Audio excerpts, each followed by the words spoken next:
قیامت کب آئے گی؟ میرے حبیب علیہ الصلوۃ والتسلیم نے فرمایا قیامت تو آئے گی، اس میں تو شک نہیں ہے۔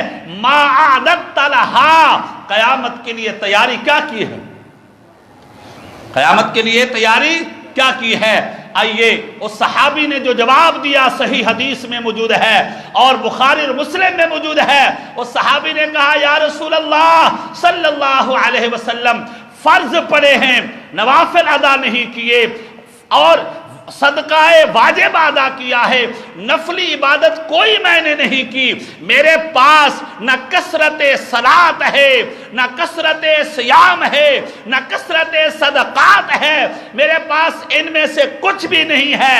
تو میرے حبیب نے فرمایا پھر تیاری کیا کر رکھی ہے؟ اس نے کہا وَلَكِنِّي أُحِبُّ اللَّهَ وَرَسُولَهُ، فرمایا لیکن میں اللہ سے محبت کرتا ہوں، اللہ کے رسول سے محبت کرتا ہوں۔